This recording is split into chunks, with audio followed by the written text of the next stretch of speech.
Welcome back to Naas and Deon. It's only Monday, but what? Because Wales and Argentina played on Sunday, and we had to include that game in our little rugby chat. Firstly, welcome, Deon. Morning, Naas. What are you doing late? Because there's no junior rugby at the moment.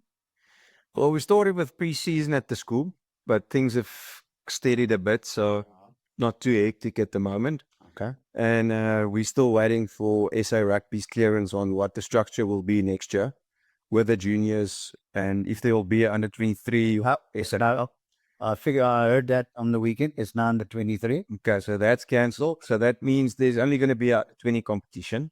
Okay. But when that will commence is going to be the problem or solution. We don't know.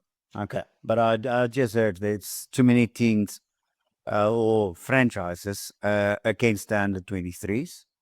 So it sounds like it's going to be under 20. But okay, the big game of the weekend for us, France, South Africa. Okay, before we get to the game, because there's a lot of things I would like to say about the game, let's talk about the card. Your opinion about the card, then I'll give you my opinion.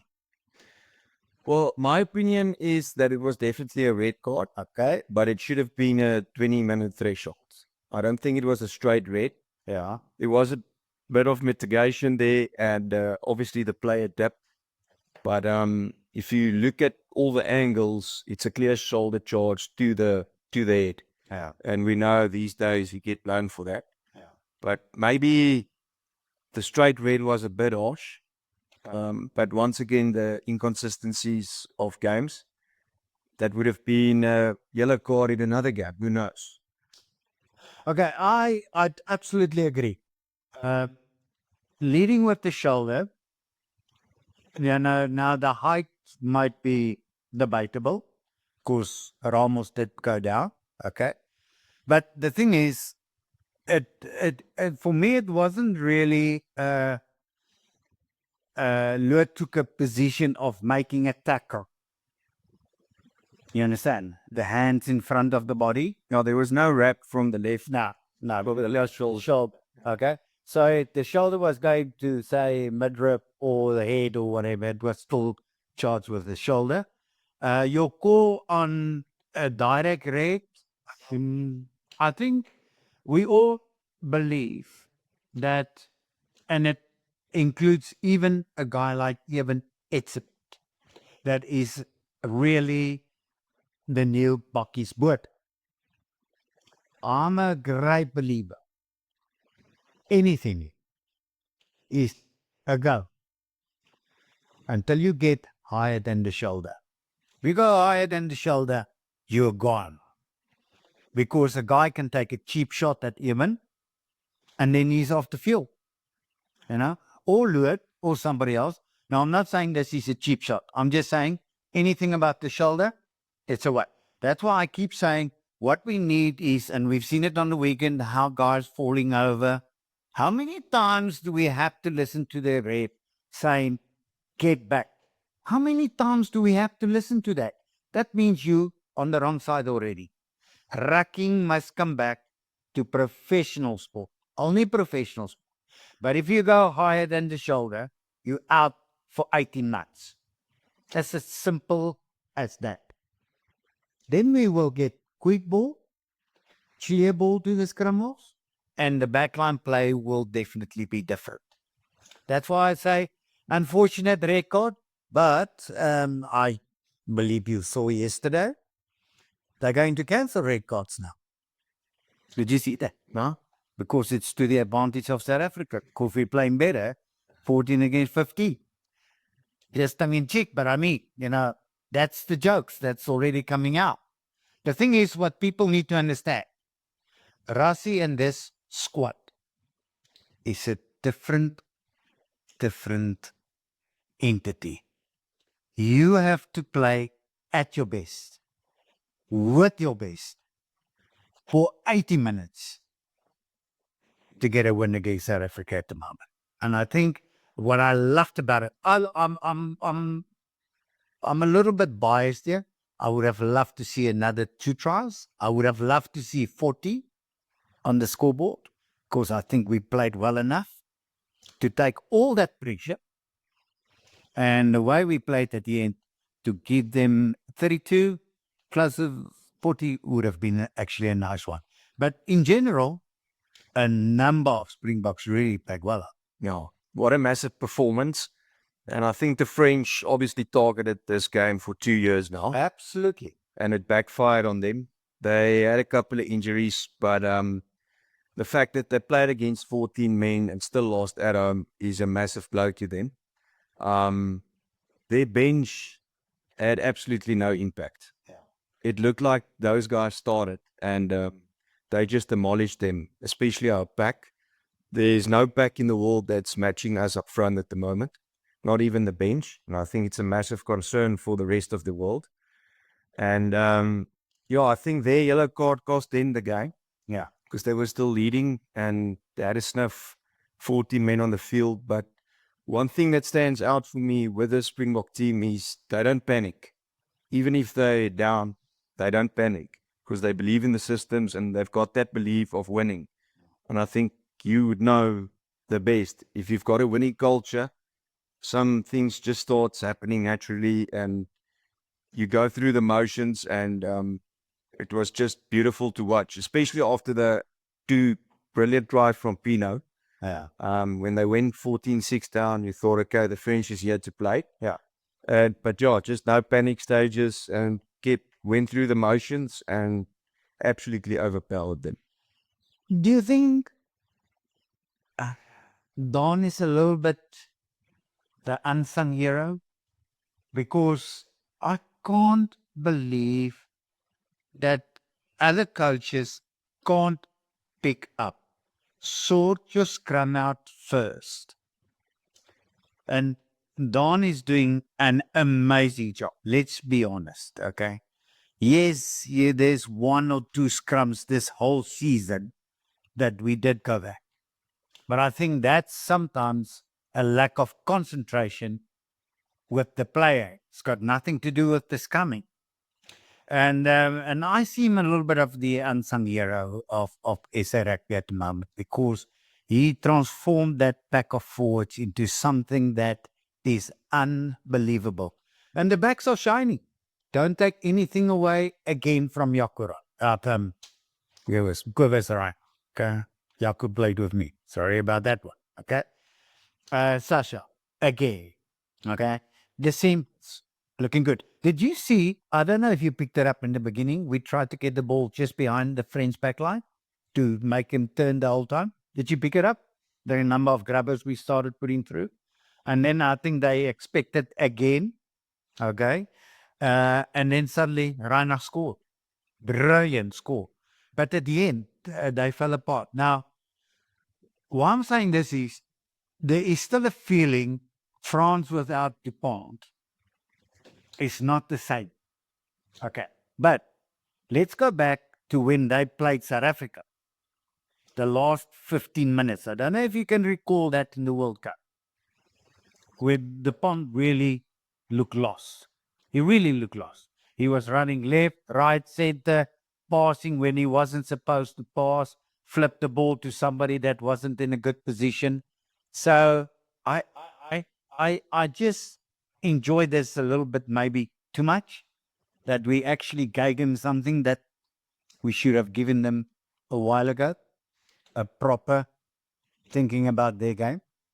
Yeah, and like they said last week, we stole the World Cup from them, but I think they forgot. Okay, before you go, I saw that, okay. And then I read something nice. How do you steal something from somebody if they never had it? Exactly. And but I wonder if they forgot that they had to play a semi-final and a final as well. Yeah, precisely. So they were speaking like they lost the World Cup final, or we stole the final from them, but they still would have had to play 2 games, and I don't think they would have beaten the All Blacks or Ireland. So yeah, never talk too soon. Yeah, but it was a fantastic film. That's one I must be honest, the 43 take is going to stick in my mind for a long time. But I'm telling you, Saturday is next to that game. That's why I say I just would have loved to see 40. But the way the Boks played was unbelievable. From number 1 through to number 23. And I think that just shows you the class of South African rugby. But don't underestimate Rassie's contribution. Absolutely. Tony Brown, of course, Sasha, when he got through that little gap, you know, I don't know if you picked it up on the weekend. Fly off Sunday with speed is a lot more dangerous. Did you see the Wells fly off yesterday? With that one fantastic break. Okay, ankle tap, but he did stop the move. But how quick he was, Sasha, just beating the guys, played PSP. And that's one thing we both believe in. You can never buy speed. You can never. You have it or you don't. And that was quite a nice start. Yeah, no. And because of the line speed these days, if you have someone like Sasha that you fly off Wales, it's going to help you a lot because it's going to take a lot of pressure off your backline as well. And even if they've got faster hand speed as well, that will also contribute to the backline. But an interesting thing that you mentioned, the Boks getting the ball behind their backs, that is something that you're going to see much more of at the high level rugby. Because of the line speeds, because of defenses that's been so good these last couple of years, you're going to see the kick on edges or the grubbers through in the midfield much more.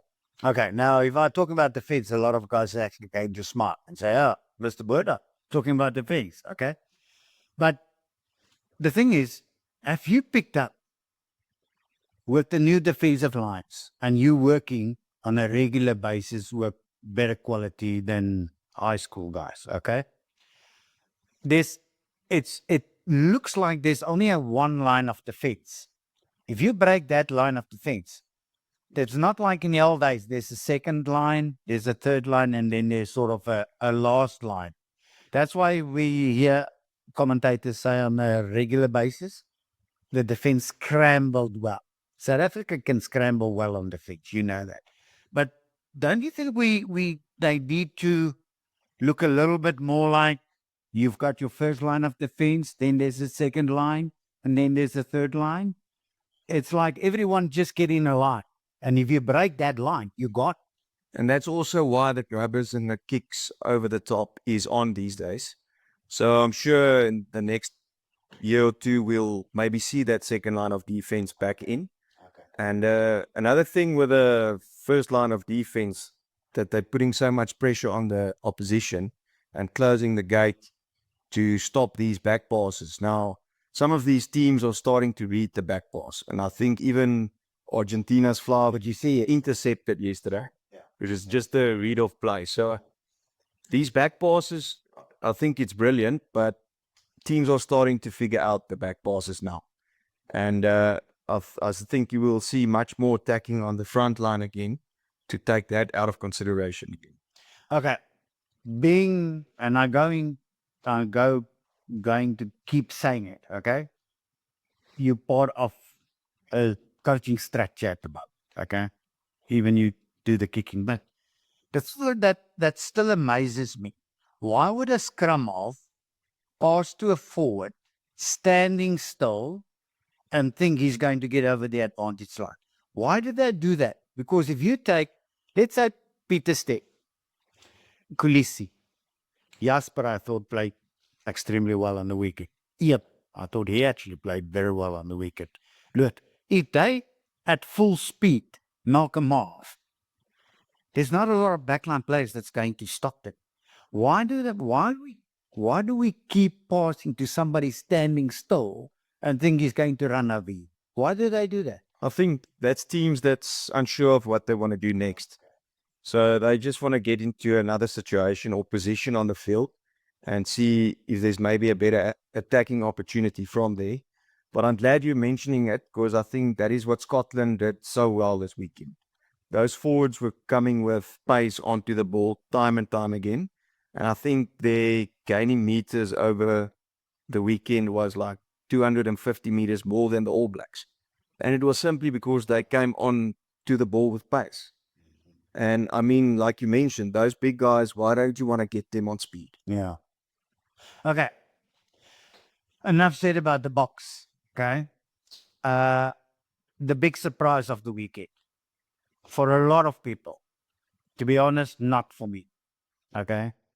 Italy beating Australia. I believe Australia had a fantastic run against the British and Irish Lions, prepared them well for the Rugby Championship. That's why they did well in the beginning of the Rugby Championship. But I've always, or lately, had the attitude of Australian rugby is great when they have their best 15 fit and ready to go on a given Saturday. Then they can match anybody. But if they're missing one or two players, as we've seen, Skelton is not around, whatever, suddenly Australia rugby is a little bit in trouble, don't you think? Yeah, if we've been speaking about it for weeks now. There's definitely been a decline since the start of their season. Playing with a new flaw again, Carter Gordon coming back from Rugby League. So every weekend it's a new 9 or 10 playing out there. Yeah. There's just no control. They need to settle now and stick with one or two because you can't change your 9 and 10 every single weekend, except if you're the box, because those guys are on the same level. Absolutely. Australia's players aren't on the same level, and they definitely do have the talent. I mean, we've seen it this year, beating the box in South Africa, winning the test against the Lions. But yeah, it's unfortunate to see, and we keep on mentioning injuries, but they also need to build squad depth now. But yeah, what a performance from Italy. Yeah. Yeah, and they played well. I must say, I was a little bit for the Italians, being part of Revigo for 6 years, so that helped a little bit. But, you know, I just get a feeling, you look at the Zebras and Benetton, when you play them at home, it's far more difficult to beat them as to play them away from home. And I thought that about Italy also. But I must say, let's go back. I don't think we struggled against them, but we didn't play very well against them in June with like a combination between second string, first string Italian side. But I wasn't surprised at all. And I must say, I slightly enjoyed it. Cool. But where I'm honest, I'm a great Southern Hemisphere supporter. I did enjoy that. But Australia needs to, because it's getting more difficult now going forward. It's not going to get easier. No, Ireland is waiting on the weekend, so definitely not easier. But Italy is the great example here. They had their best 15 on the field. Correct. And obviously, they weren't in South Africa in June, July.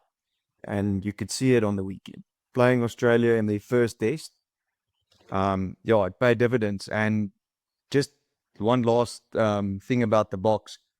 I think that Japan game made a difference because France, having played us for the first time in a couple of months, that extra game time, I think we were just a little bit sharper. Yeah. Okay. There was a number of players talking before the game, New Zealand, Scotland, that said, if Scotland can't beat them now, they will never. Okay. Did you really have that feeling before that game? I don't think. I never thought even that Scotland can win that. To be honest, and I think I called it last weekend when you asked me, I said the All Blacks will win. Being 17-0 up at halftime, you would have thought the All Blacks of old would have put Scotland away. Let's start there with a 17-0. But I think that's where the All Blacks are lacking these past 2 years is the last 20 minutes. And that's where they usually was a big force. And that's where they finished their games and they finished the opposition. You're not seeing that. And once again, ill discipline, 3 yellow cards in the game, which cost them. Hats off to Damien McKenzie. I don't know how he scored that try. But breaking on, not going in low against a smaller guy and not using the touchline as he could have was a schoolboy error. Yeah. I just wanted to come to one name, Damien McKenzie. Any doubts that anybody had around his play? I think he proved on Saturday that if I'm the coach, I will find a spot for him in my starting 50.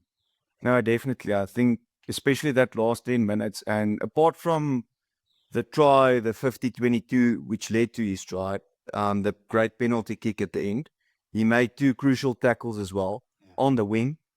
And I mean, he's a fullback fly off. But Scott Robertson needs to find place for him as soon as possible. And it's probably going to be in Bowden's place. Okay, so you believe he can? I thought maybe after the weekend, we spoke about it a couple of times. I think maybe it's time for you to take over at number 10. But give him then a proper rut. Don't give him one game and try and, I want to say, work on one result and say, okay, is it working or is it not working? It's a little bit like Sasha. Give him the opportunity and let him just go. And then after 4 or 5 games, you look at it and say, okay, he actually made it. Because I think he might be the better 10 at the moment. No, definitely. And the problem is if you play him at 15, you're taking Will Jordan out of his best position. And you want to have Will Jordan at 15 for the All Blacks. Yeah. He's played on the wing many times and we know he can do it. But why would you take him away from his best position? So the only position that's left is Bowden's place. And with Richie coming back next year, one of those guys is going to fall out completely. Except if somebody's a backup fullback. So there's a lot of thinking to be done there. But the All Blacks, yeah, they won at the end. They're winning ugly.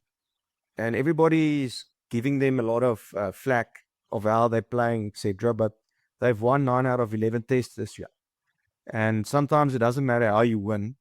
Those kind of close test matches, you need to start learning to close them out. So I think they'll take a lot from it. Yes, they're not playing fluently like we know. But if they get away with another 2 wins, it's 11 out of 13 for the year. And a Grand Slam. And a Grand Slam. So, yeah, I think personally that would be a good year for them. But, yeah, back to DMAC, great performance. Okay, but we're finishing off with that game. What does it mean when Adi? You only play as well as the opposition allow you to play. That's one. Secondly, you can score 7 tries, for argument's sake, but still lose. Then what's the difference? Oh, I played absolute amazing rugby, but I've lost. For me, there's a win, and that's the end of it. And I echo your words by saying they won ugly. And I thought, what's people talking about? A win is a win. That's the end of it. We as South Africans, we won some tough games. We won the World Cup by 1 point, 1 point, 1 point. No, exactly. And I think people are so used to the All Blacks playing this expansive game. And you have to take in consideration the smaller teams or like a Scotland and Wales, etc. Their rugby has evolved and they're much better than they was. Absolutely. And we want to see that. Don't you want to see a close Scotland All Blacks game? And we spoke about it last week as well. Yeah. You do want to see it. You don't want to see a blowout of 60 points. No. So, like you say, a win is a win. If you win by 2 kicks or 1 try, it doesn't matter. But, yeah. Okay. Ireland, Japan, no surprise there. That's another one where people say, oh, yeah, but the Ireland side didn't play all that well. If you look at the score, okay, 41-10. In international rugby, that's a little bit of a hiding. It's not 61-7, okay? But I look at that and say, that's a great win for Ireland. It doesn't matter how you win, as long as you keep on winning. And I thought Ireland actually didn't play that badly, the way the people are talking. Yeah, and especially the first half, the Japanese also played really well. We obviously know they play a quick game, and it worked for them. But, yeah, they just lacked quality at the moment, and you'll see the big guns coming out against Australia for Ireland on the weekend again. But like you say, a great win, and those guys fitted in perfectly. Okay. The other one I would love to talk about is yesterday. Wales, Argentina. We know Argentina is a lot more tougher to beat than a lot of people anticipate at the moment. Okay. But let's look at Wales first. The way they played, forget the score now. Okay. I thought after the Gatlin and I thought Wales actually played a nice brand of rugby yesterday. Yes, they did lose. Okay. Nobody is saying, but I thought there's a new sort of hype around the way they play. I actually enjoyed watching that game yesterday because I knew what Argentina can do, and they did. But I must say, I was uh, absolutely surprised the way Wales played yesterday. I actually enjoyed watching Wales. If that's the way they're going to play in the future, I can see their rugby maybe going somewhere. Now, they played very well yesterday. I think the first half, when it was 14-all with 5 minutes left, I thought they were in the game. Yeah. Unfortunately, letting those 2 tries slip, but the way they played was nice to see, and they're going to have to play like that. Yeah. They don't have the enforcers like some of the bigger teams does. So it was great to see. Argentina also looked very well with the ball in hand, and the best for me about that game was there wasn't one kick missed. 12 out of 12 from both sides. And I have to say, Carreras looks like a great goal kicker. He's been kicking well for Argentina, but I don't know when's the last time you saw a test match where both teams didn't miss one kick. No. Okay. What I also would like to mention, Reece Emmett back. You know what? It doesn't matter. Okay. He actually looked quite busy yesterday when he came on. Okay. He looks quicker. I don't know if you picked that up. Definitely look. But I'm glad he tried Americans. I know a lot of people would say, yeah, it's another failure. Absolutely not. I think he experienced something totally different. It was good because you love American football. I love American football. Okay. We're not supporting the same team, people. He's Denver Broncos. I'm a Cowboy.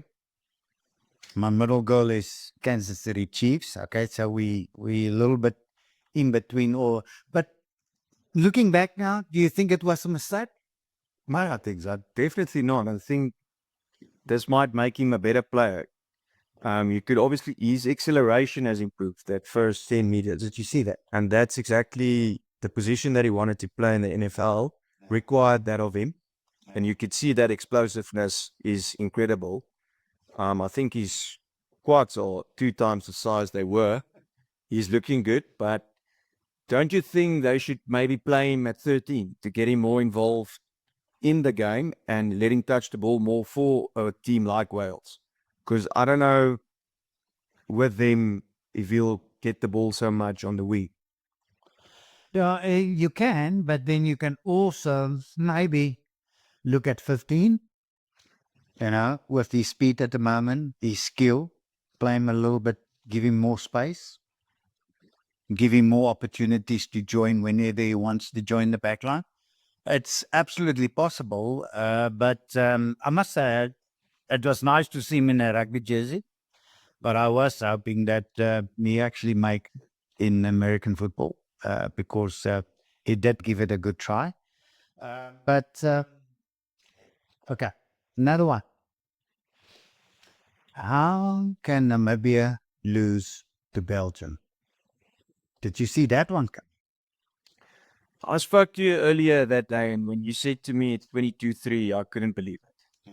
And then I knew at that time that the time was almost over, and then they lost 22-15. And I think that's their chances of playing in the World Cup in Australia, so that's done. But yeah, I don't know how to explain it actually, because a lot of those players are involved in the Curry Cup, etc. So they are playing at a higher level. good brand of rugby. Yeah, and at a higher level than Belgium. So unfortunate for Namibia because I didn't see that come. I watched the game, and they scrummed unbelievably at the end. They got like 4 or 5 penalties, I think, in the last 15 minutes through proper scrumming. But the result wasn't a good one. We expected Samoa to really get it going, and they did. They beat Brazil quite handsomely, 48-10. So I don't think Samoa's got a problem qualifying. But I was hoping for Namibia, but I think this might be putting a little bit a dent in that wish to go to, because I can't see Namibia beating Samoa.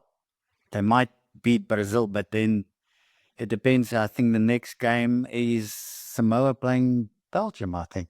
Yeah, and I don't think Belgium Yeah, will beat them. I can't see that. No. But I can see Belgium maybe beating Brazil. Namibia must also beat Brazil. So it's not easy to qualify, but I mean, Samoa should be the one of the 4. Going to. Yeah, who's the other one?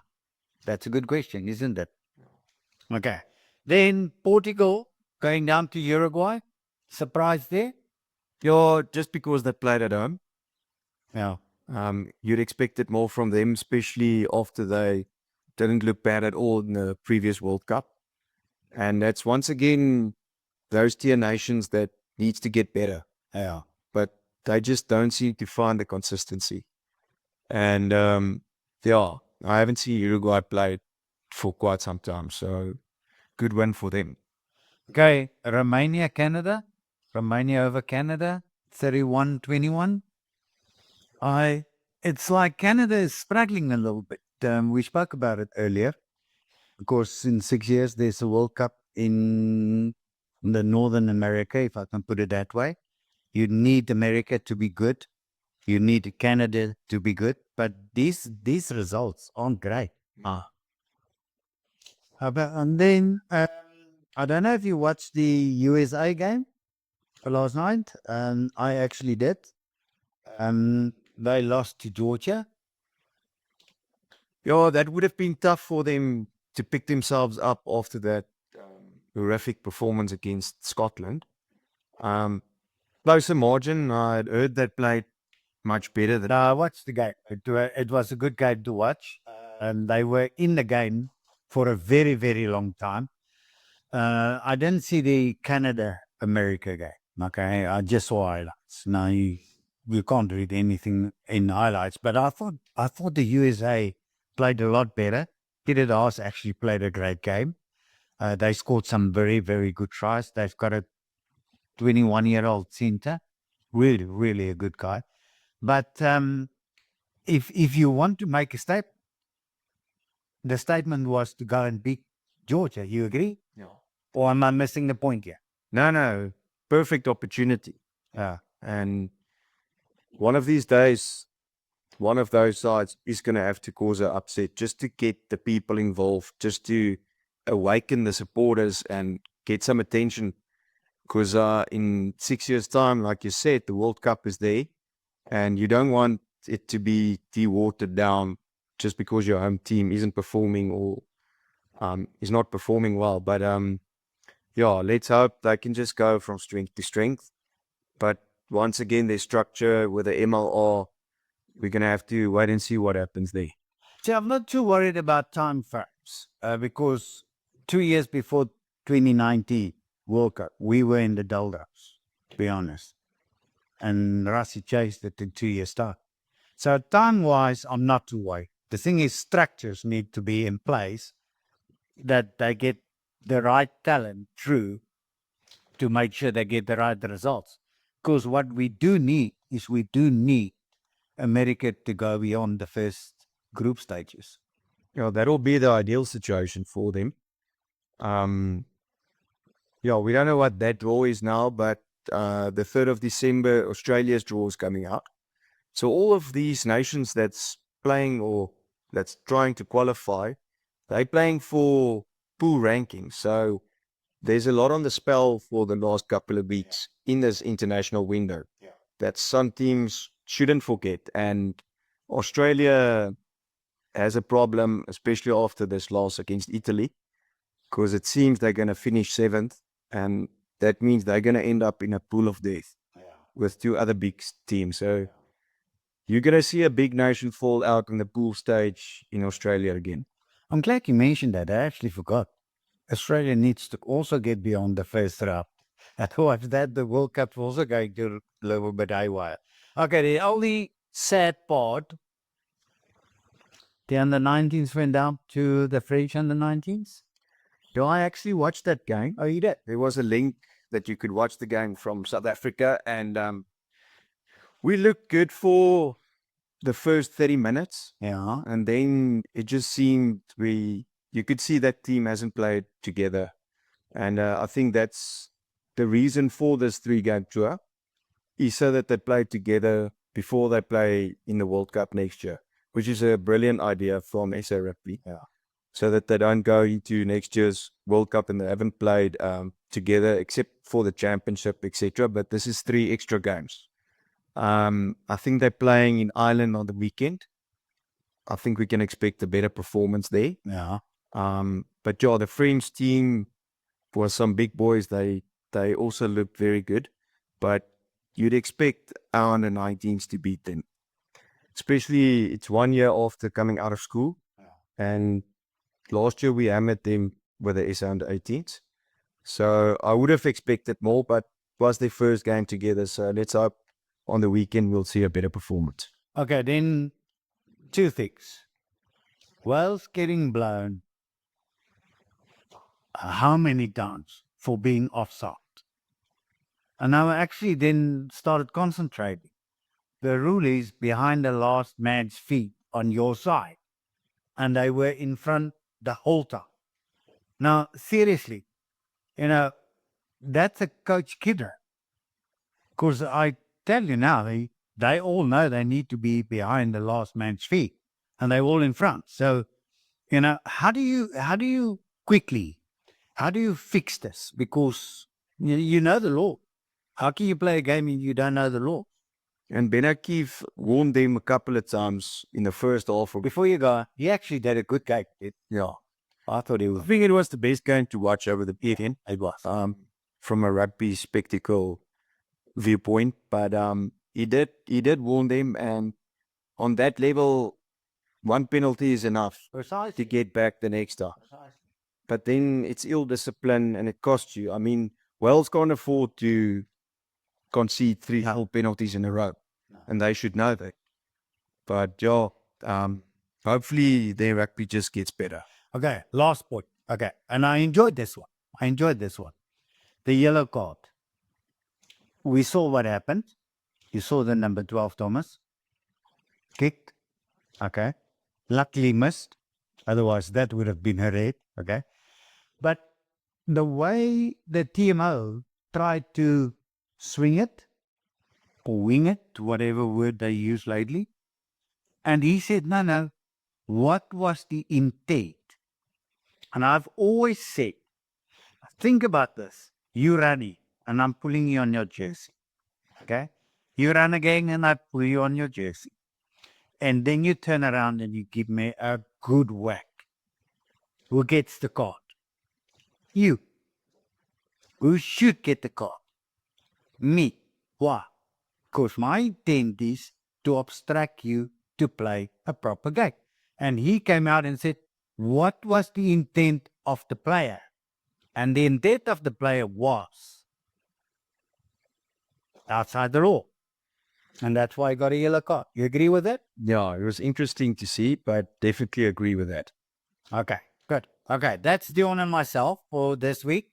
So next week, plenty of internationals coming again. So we'll see you, hopefully. There's 2 games next Sunday. Yeah, there's 2 games, I think, next Sunday. So we'll see you on Monday again.